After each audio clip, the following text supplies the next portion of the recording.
turasoma imirongo ibiri yonyine wa 4 n'uwa 5. Verse ya 2, 4 and 5. Niturangiza utekereze kuri aya magambo. Tigasikiliza tuzaganiza pali ya nomau. Uyatekereze naye nyatekerezeho. Uyganizepo naye niyaganizepo. Wibaze icyo ukwiye gukora cyangwa se ukwiye gukora. Uzifunze mwamene ungachitire urokapena inimweni ngachitire. Nanjye byibaze niturangiza dusenga Imana. Naye nizifunze then tigasikiliza tuzapempera. Yobu ibice 9. Job chapter 9. Umurongo wa 4 n'uwa 5. Verse 4 and 5. Dusome mu izina rya Yesu. Tuzabere mu izina ya Yesu. Umurongo wa 4 haravuga ngo igira umutima w'ubwenge kandi ni intwari y'inyamaboko.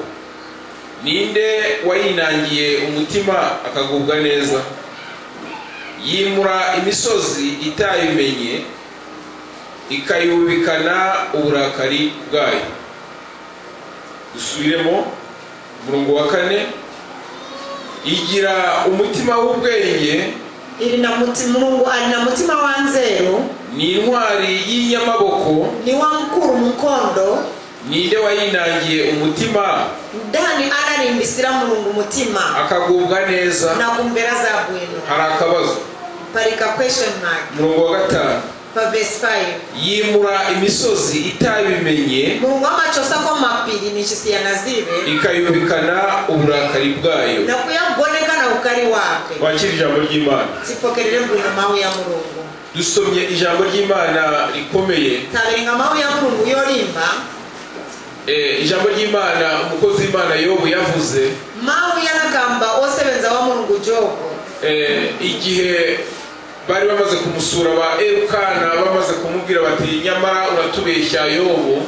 Bamwe banachoka mukumubona bene Elifaza na kumubuza ati utina majobo. Ushobora kuba hari ibyaha wakoze. Banamubuza ati kuri machimo yamene unachimwa. Amateka ya Yobu turayazi. Nyama history ya Job tiyaziba. Ni maremare cyane. Ni yatari manengi. Ariko inshuti zagiye zimusura. Kuma ma friends benzo ko muonako. Mukumukomeza. Instead yo muri mbiza. Ariko ikijya kinkomeza nanone ngo Satani amaze kubona ko Imana yishimiye ne Yobu. Chamana chimani mbisa futi after Satana aona kuti Job ambuye Mungu amukonda. Satana arangije agira ishyari ararakara. Satana anamvera ukari na kukaripa. Noneho ngo aza gufata umwanya ngo wo kuzerera mu isi ngo yarafashe umwanya wo kuzerera mu isi. Anatenga ndawe yo raunda parupaziko. Noneho ngarangije kuzerera mu isi yongeye ngo agarutse. Beyana siriza kuraunda pasiko la pansi na kuyamba okwere. Ngo abwira Imana ati mvuye hepfo hariya. Anauza Mungu ati nachoka pa down ya. Ati nitegereje ndeba abantu, ndeba abagabo, ndeba abagore, ndeba abasore, ndeba abakobwa. Ana bamuna, bazibambo, bazimayi, basikana, ndibasinyamata bonse. Ati ndeba batunze, ndeba badatunze. Bamene bari nandarama na bamene baribe. Imana irangije ati warebye neza uritegereza. Amwe na kumuyangalisisa tuwanga na bwino. Atese warebye umukozi wanjye umuntu nkunda cyane Yobu wabona ko namusenza wangu abene niko na manini Job. Satana aratangira ati namuona. Satana no kamatini namuona. Ati ahatakuba hanihe nipati bamene sanga kuremekeza. Autamukunda nihe bamene suka mukondewe nipati. Ati nawe ibintu byose nabonye afite atunze. Vonse vabwino unampasa. Ibikumbi ngaba bana naona mbuzi ngombe vonse bana babwino ni kuri Job. Nta kintu na kimwe abuze. Nothing chamene ashota Job. Ahatakuba hanihe bamene sanga kuremekeza Job nipati. Imana idufashe kandi mukayimana. Abuye Mungu ankare naise muzimu wa Mungu asitokole. Satani arangije ati ngaho mume gatoya. Satana na kukamati mwe wa Mungu nipase ni Job pamono. Haleluya. Amen. Ujya Imana ngo igibyemera. Mungu ati amavomera. Ukora sizo umugabo ngo igibyemera bikaza igibyemera. Atikemba anaimba kora sio kama ati amavomera vabwera amavomera. Imana irangije ati ndamuguhaye rwose. Bamena nasiriza Mungu atawe na kupasa. Ukimana yaritegereje umutima wa Yobu. Kama kakuti Mungu mwenza naona mutima wa Job. Isanga Yobu nubwo byagenda gute. Anaona ti Job orochinga nkare bwanji. Nubwo yahura n'inzara. Oranga kumane na njala. Nubwo yahura n'ubukene. Oranga kumane na kusaba. Nubwo yahura n'intambara.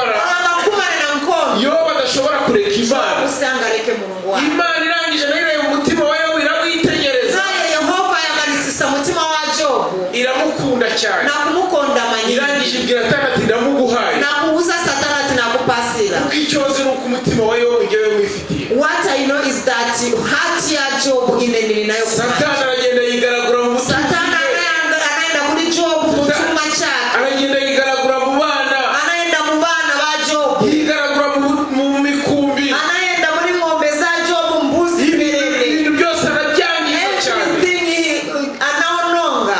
Ariko Yobu ntiyareka Imana. Job sanareke Mulungu wake. Imana idufashe kandi Imana itugirire. Atitangizire ero atipase mpamvu. Haleluya. Amina. Imana idufashe kandi Imana iturengere. Ambuye atitangizire Imana twiteho kandi umuka Imana twigishe. Yaringe ero muzimu wake atukunzise.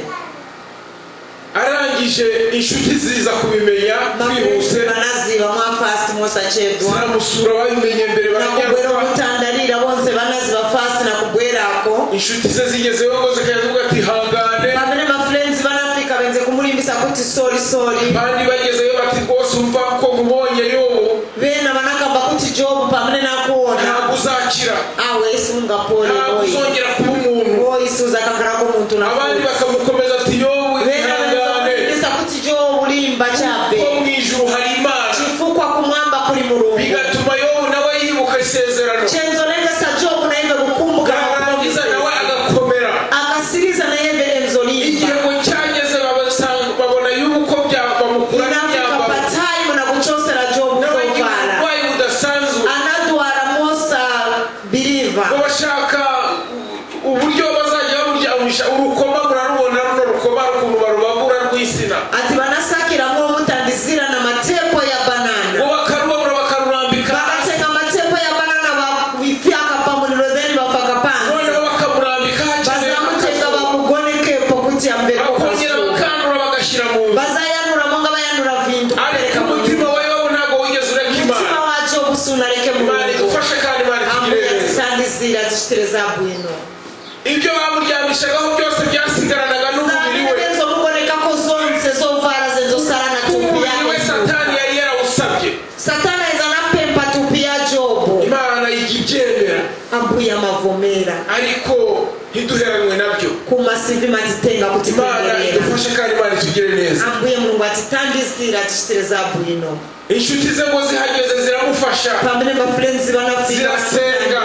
Banapempera. Batikomera.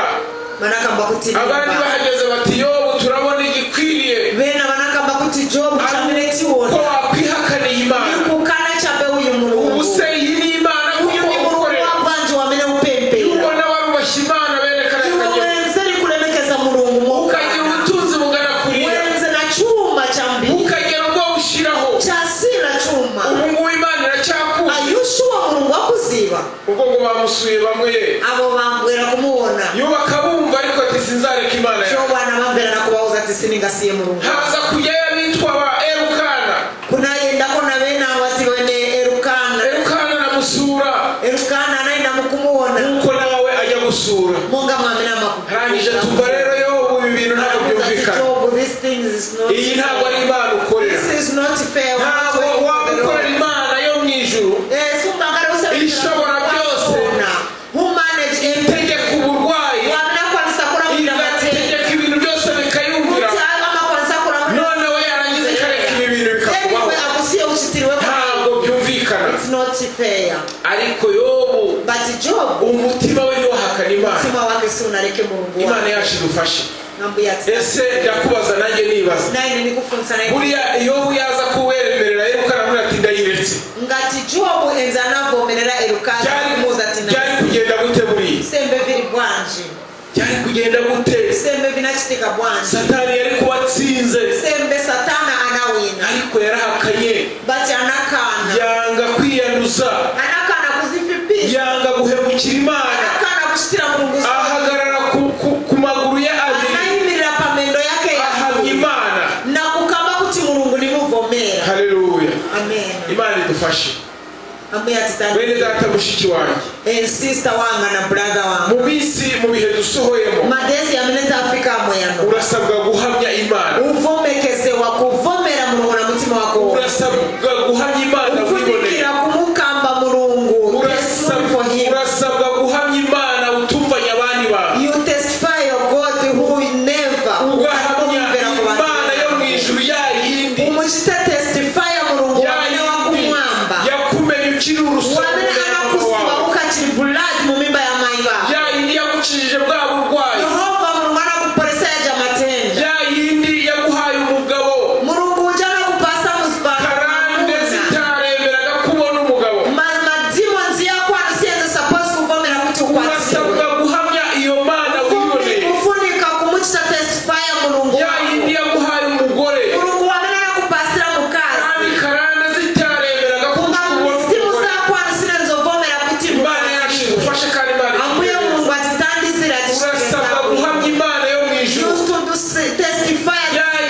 yaguhaye akazi uyu muntu arakupasa nshito ukaba nawe uri mu kazi urimo gukora nawe uri mu nshito uri bwino urasabwa guhamya Imana ufuni ko testify uyu Mungu yindi yabaye nawe uca mu mwana kana nayo yindi tumubona icyo kurya yama kupasa cyo yindi ituma ubona icyo wishyura inzu iyo Mana ugomba kuyihagararaho kandi mu kuyihagararaho kwawe kandi mu kuyihamya kwanjye aho ngaho niho izaserukira haleluya aho ngaho niho ugushakira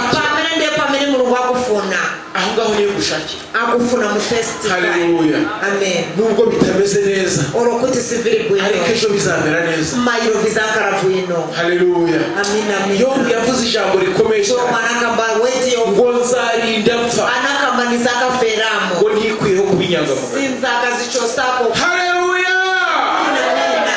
Imana yacu iduhana umugisha ambuye Mulungu atidarise ijambo rijya rifasha rikomeye cyane mau yamina manitandiza maningi ya kulijo ngo njyewe Yobu nzarinda mpfa ine Jobu nikuyeho kubinyangamugayo feramo sinzaka nengesa kuti bakaziniwoneramo arangije ahamya Imana yo mu ijuru anashika testify irangije nayo iramwiyereka naye Mulungu anamurangiza Jobu kujyamusiba Satani aratsindwa mu izina Satana anamuwa mu izina ya Yesu. haleluya Amina. haleluya Amen amen. ntabwo mbizi uko bikumereye muri ino Sinzi minsi wakuti chiri bwanji palino ntawe ibyanjye nshobora kuba mbizi ine ningangana nizibazanga ibyawe nawe urabizi nayo uzibazako ariko hari undi ubizi kuma kuri wina wamene akuziba maningi wamenaramunira Imana zose itugire neza ambuya kudarise humura wicogora don't lose mu hope bibazo ufite ma problems Unamba ufite. munkondo yamene mu upika bikugora ubona konse vamene viri kukuvuta humura kuko mu ijuru hari you Imana just don't lose hope Imana kumwamba kuri yashitwiteho. Mungu ambuya Imana iturengere. kudarise Haleluya. ambuya haleluya Amina, amina. iyi sanduku y'isezerano niyikomeza mu mutima wawe ati aki ya Mulungu ukayipitiriza kunkana nayo mu mutima mwako ntabwo uzaneshwa si uzakawini ariko isanduku y'isezerano nuyitsiba ukayita aki ya Yehova Mulungu ukayicosa mu mutima mwako uzaneshwa bikomeye cyane uzakawini w'amanini uzaba iciro ry'imigani uzakankana bakugamba bonse Imana idufashe ambuya titari ariko isanduku y'isezerano ry'Uwiteka aki ya Mulungu ukankana nayo nuyikomeza ukayinimba nayo ukayikomeraho ukayigwiririra uzajya unesha uzakankana uwina uzajya ugenda unesha uzakayenda uwina chabe uzajya ugenda unesha uzakankana uwina chabe noneho abantu bakwibazeho bonse bantu bazambo kuganira kuriyewe kubera iki adapfa how does this person kuriyewe kubera iki how comes ariko akufa kubera isanduku y'isezerano iri muri kuba wowe chifukwa cha aki ya Mulungu yamene unagwiririra ntabwo uzakorwa n'isoni suzakasebana. haleluya Amina. igihe kimwe Eliya yagiye mu giti One day Elijah anayenda mu nyansi mwachi mutengo cha aravuga ati nta gisigaye nshaka anakavuti nipfire nothing is meant kiriya gitigo cy'umurotemu ija mutengo wa murutemu cyari igitigo kijojoba amakakama chenze chimutengo chenzo kwesa vimanzi nubwo ayo makakama yagwaga ku muntu hahitaga hatonyoka ko vimanzi vikakugwera wenzo nyuka tu ariko ngo akigeze munsi bati pamene anafika mu nyansi Imana Elijah iragitegeka ati tuza ambuye Mulungu anachuza uti wasagwesa kuko hari umukozi wanjye uje ulikaporo wanga mu nyansi mwako umwakire umupokerere umurangize nubwo yugamamo anankara mwamene Eliya yugamamo Elijah anankara mu chimfura arangije kugamamo anankara mu chimfura cyacho Imana cy'umutengo iramwitegereza ambuye anamuyanganisisa ibona arashonje nakuona tari na njala ibona afite inzara anaona tari na njala. haleluya Amina. Imana irakwitegereza Yehova Imana irakuzi ambuye akuziba Imana iranzi Yehova izi aniziba byifuzo byawe aziba amaganizo yako Imana byose irabizi aziba vamene ufuna irangije itegeka igikona ati Mulungu anauza chija chinyoni ati hute nyamuka yenda umukozi wanjye uri munsi y'igiti kapolo wanga ari munyasi mwacha chimutengo arashonje bikomeye alina njala maningi mugemurire muperekereza abona imbaraga abwire ankari na mpamvu igikona ntumbaze chinyoni chamene icho niba cyarafashe inkoko kikayotsa ayangati chinashoka nyama niba ari inyama y'inka cyaguze sindiziva ngati Mulungu anashoka nochipasira yoshoka Imana yacu ni igitangaza bati Mulungu watu ni wote ngo kirayifata nziza imeze neza cyane Natenga nyama ya mushe kirayirukankana nakutaba na kwenda gishyira umukozi w'Imana Eliya kuperekera mko wose wenza wa Mulungu Elijah nuko Eliya agiye kubona buri gikoni iruhande Elijah anaona vokuja gishyize inyama iruhande rwe wanaona nyama arayitegereza arayireba ayiyangana Elijah urumva yari gukora iki kintu nichanja mnanga chite china warasenga ashima Imana anayamika Mungu arangije arayitabira neza anatenganya manakuti arangije imbaraga ziraza na mpamvu zinabwera arakomeza urugendo anapitiriza na ulendo. haleluya Amina amina haleluya amina. dufite Imana beza na Mulungu Imana ishobora byose Mulungu amina kwanisa zonse Imana icinzira Mulungu amina majuba njira ndagira ngo mbwire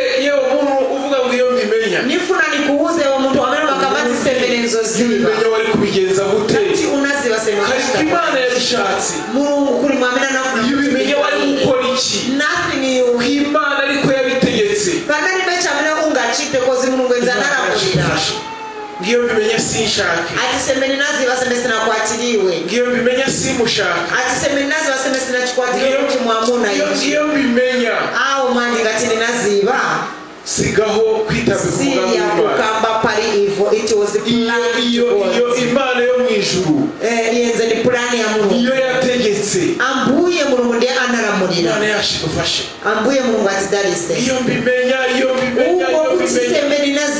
semeni naziba sigaho siya wowe tuza kuko Imana irabizi karazi Mulungu aziba zamene upitamo reka mubwire nawe reka nikuuze uvuga ngo nzaba ndeba oroyo wamene ukambatitizakaona ubundi uzaba ureba iki what are you going to say k'Imana ibizi ni chani chamene ufuna kuziba kuti Mulungu aziba ariko ngo nzaba ndeba ati